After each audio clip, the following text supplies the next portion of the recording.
I have a belief that if you work from principles, that you get to see things from the inside out instead of the outside in. From the outside, they might seem unrelated, but frankly, many things that have a different expression are actually working in the same principle. So I do my best to seek out principles.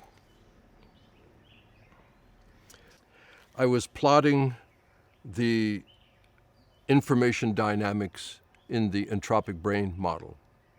I was plotting the neurological dynamics in bottom-up, top-down. And it began to, I don't know if it's remind me of something or whether it's just I got like blessings from my lineage or whatever it was. But then in a flash, I thought, this is the hero's journey. If you know Joseph Campbell's work and all, and if you don't know, you should know. The hero's journey, I thought, wow. Which is, by definition, the proto-myth. Proto meaning primitive or the original. That the mythology has this and that it's characterized in this hero's journey. I thought, of course it has to be the proto-myth because it's based on proto-neurology and is proto-consciousness, absolutely. So I won't go into the detail, however, but you can plot the hero's journey begins in secondary consciousness, in the new brain. And classically, this person, which is not yet the hero, gets the call. They get the call. What does it mean? They know they have to change, right? Something happens that makes it evident. They get the call to adventure, it's called. It's fascinating. What's the step after that? They resist it. They don't want to do it. We don't want to change. We'd rather have the situation fix itself or you ignore it or whatever. The last thing I want to do is respond to the call to adventure. Change. Then after the resistance to the call, resistance to change, then this influence comes in. Oftentimes it's called the mentor. It could be a person or a situation where something either encourages you to change or kicks your ass to change. Then the hero, not yet the hero, the person classically leaves common life and goes into the underground.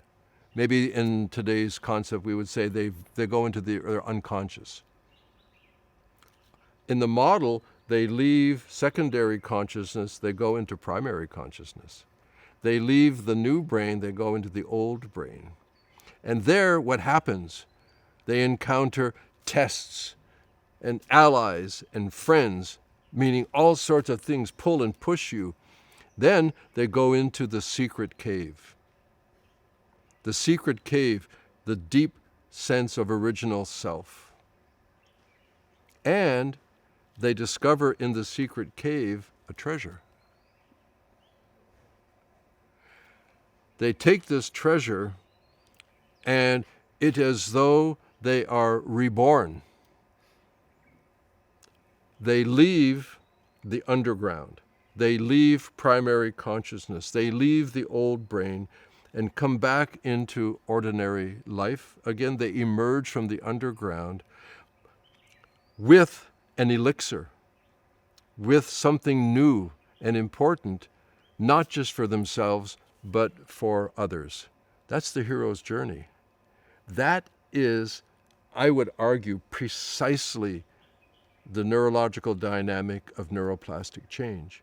That every time we need to change and we have the courage to go into the unstructured, into the realm of information, into the realm of possibility, and we actually gather something in. And then we emerge from that. It's heroic. I think fundamentally life encountering change is heroic.